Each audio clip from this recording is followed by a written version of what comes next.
दोस्तों, मैं शुभांक एक बार फिर आप सभी के लिए लेकर आया हूँ एक नया वीडियो। और आज के इस वीडियो में हम बात करने वाले हैं राजनीति विज्ञान के पेपर के सॉल्यूशन की। चूँकि आप सभी जानते हैं, आप लोगों की त्रैमासिक पर जो परीक्षा है वो शुरू हो चुकी है और इसमें आज आपका उसी क्रम में दूसरा पेपर है राजनीति विज्ञान का, जो कि कल की डेट में होने वाला है 28 सितंबर को।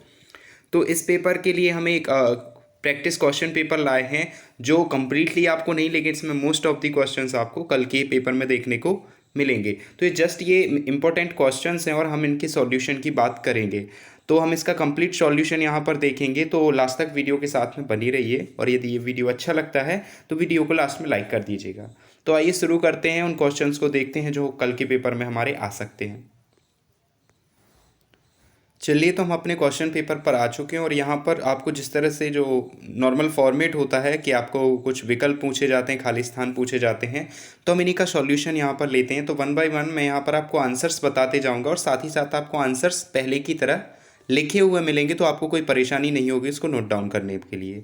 तो हमें वन बाय वन यहाँ पर क्वेश्चन को पढ़ते हैं और उसके अकॉर्डिंग आंसर्स को देखते हैं।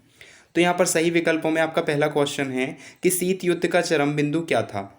जो आपकी विश्व राजनीति उसमें शीत युद्ध है, तो उसमें आपसे पूछा है कि कौन सी घटना थी जो शीत युद्ध के चरम बिंदु को दर्शाती है। तो उसमें आ नंबर का जो आपका ऑप्शन है वो राइट ऑप्शन है कि क्यूबा मिसाइल संकट जो 1962 में हुआ था वह शीत युद्ध का चरम बिंदु था। इसके अलावा आपका दूसरा क्वेश्चन है 9/11 यानी 11 सितंबर की जो घटना है उसके लिए किसको जिम्मेदार माना जाता है। तो यह एक आतंकवादी घटना थी जो अमेरिका के ऊपर आक्रमण की थी। तो इसके लिए अलकायदा नाम के एक आतंकवादी संगठन को जिम्मेदार माना जाता है। तो आइए बात करते हैं थर्ड क्वेश्चन की। और आपका थर्ड क्वेश्चन है यूरोपियन यूनियन से अलग होने वाला पहला देश कौन सा था। तो वो देश ब्रिटेन खुद था, जो कि यूरोपियन यूनियन से पहली बार अलग हुआ था। आपका नेक्स्ट क्वेश्चन है साफ्टा नाम का ये जो संगठन है, यह संगठन किस देश से संबंध रखता है या किस दूसरे संगठन से संबंध रखता है। तो इसका सही आंसर है दक्षिण एशिया सार्क।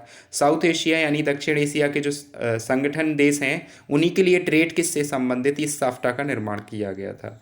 तो आई होप समझ में आया कि चौथे का आंसर जो है आपका 12 नंबर का है। यदि इसमें आपको कोई दिक्कत हुई हो तो आपको नीचे यहाँ पर ये सही विकल्पों का आप स्क्रीनशॉट ले सकते हैं 1 2 3 4 इस तरह से।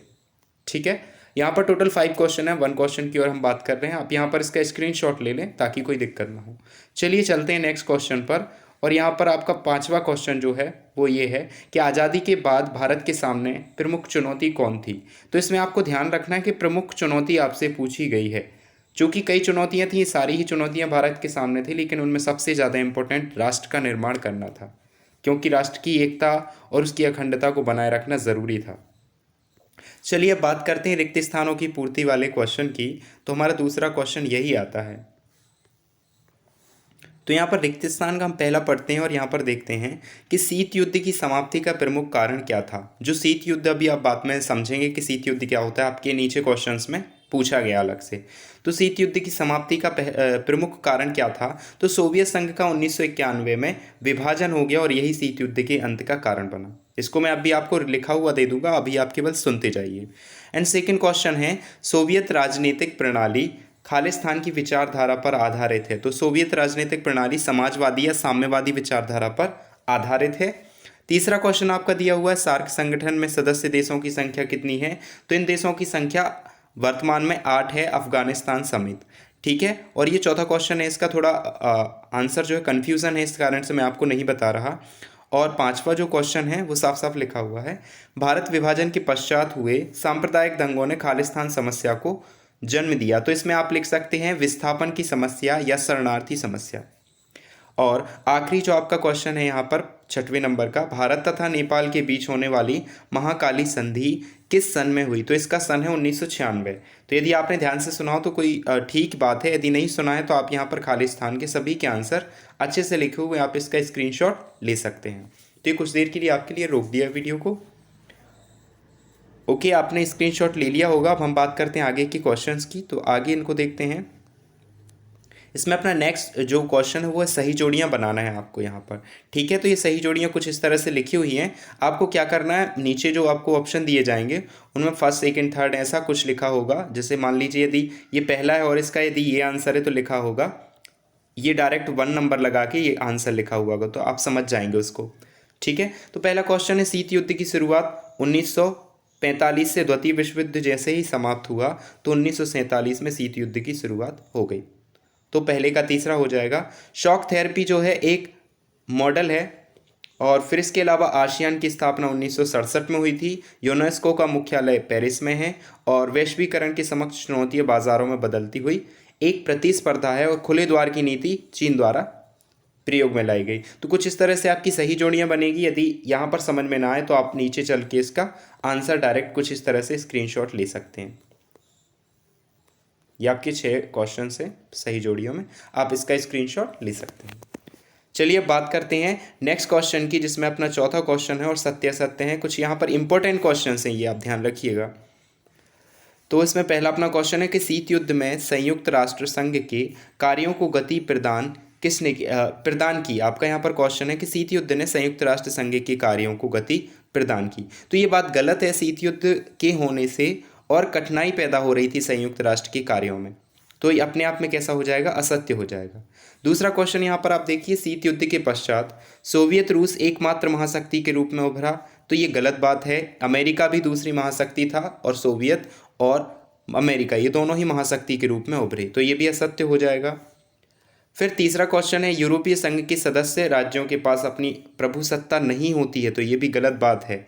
इन सदस्यों के पास अपनी प्रभुसत्ता भी होती है, साथ ही साथ वो उसके सदस्य भी होते हैं। फिर चौथा क्वेश्चन है, वैश्वीकरण का एक प्रमुख कारण प्रौद्योगिकी है। तो ये सही है, क्योंकि इसका प्रमुख कारण प्रौद्योगिकी आज की टेक्नोलॉजी ही है, जिस कारण से हम एक दूसरे देश के साथ अपना संपर्क साध पाते हैं। पांचवा क्वेश्चन है, विभाजन की योजना में यह बात भी शामिल थी कि दोनों देशों के बीच आबादी की अदला बदली होगी। तो ये असत्य है। ऐसी कोई भी बात का जिक्र विभाजन के दस्तावेज में शामिल नहीं था। छठवा जो है उसका आंसर है कि भारत एशिया का सबसे बड़ा देश है। तो ये भी असत्य है, क्योंकि चीन एशिया का सबसे बड़ा देश है। और उसके बाद सातवां क्वेश्चन आता है, स्वतंत्रता की घोषणा करने वाला प्रथम सोवियत लिथुआनिया था। तो इसमें थोड़ा कन्फ्यूज़न है, लेकिन इसको हम सत्य मान के चलते हैं, क्योंकि लिथुआनिया उन राष्ट्रों में से था जिसने सबसे पहले सोवियत से अलग होने की घोषणा की थी। तो इन्हीं क्वेश्चंस के आंसर आपको यहाँ पर लिखे हुए मिल जाएंगे। इसका स्क्रीनशॉट आप ले लें। यहाँ पर आपकी ये 7 क्वेश्चन से सातों के सत्यासत्य आप स्क्रीनशॉट ले सकते हैं।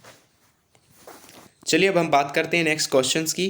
तो नेक्स्ट क्वेश्चन में अपना यहीं पर आप देखेंगे, जस्ट वेट।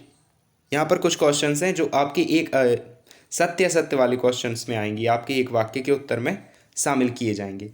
तो इसमें कुछ क्वेश्चंस अभी छूट गए हैं। इसमें आप तीसरे नंबर से लगाना शुरू करेंगे, जो आपका 3rd, 4th, 5th and 6th and 7th है। तो अब इन क्वेश्चंस के क्रमांक को ही नीचे ध्यान से लगाएं।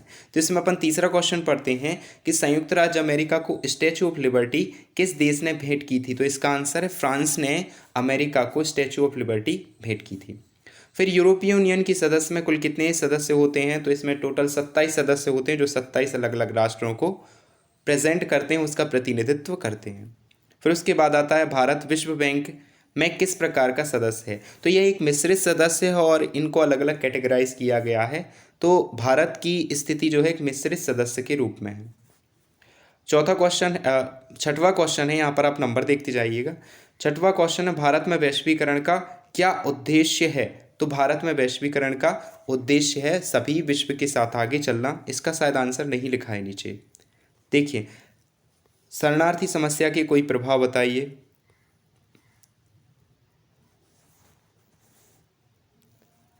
तो वैश्वीकरण का भारत में एक प्रमुख उद्देश्य क्या है कि खुले व्यापार को प्रोत्साहित करना भारत में वैश्वीकरण का एक प्रमुख उद्देश्य है। तो आई होप आपको ये सारे समझ में आए होंगे। तो मैं ऐसी उम्मीद करता हूँ कि आपके लिए उपयोगी रही होगी। साथ ही साथ यदि आप इसके अलावा पूरा पेपर अपने पास में है, जो इम्पोर्टेंट क्वेश्चंस आपके यहाँ पर शामिल किए जाएंगे, ठीक है।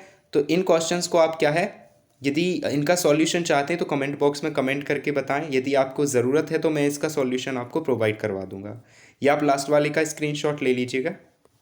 और इसके अलावा ये कुछ क्वेश्चंस हैं, आप यदि चाहें तो इनका स्क्रीनशॉट ले सकते हैं। और साथ ही साथ यदि इसका सॉल्यूशन चाहते हैं तो कमेंट बॉक्स में कमेंट करके बताएं। और साथ ही यदि आपको ये वीडियो अच्छा लगा हो तो इसको लाइक कर देना और चैनल को सब्सक्राइब करना मत भूलना। मिलते हैं नेक्स्ट वीडियो के साथ। Thank you. तब तक के लिए आप सभी का धन्यवाद।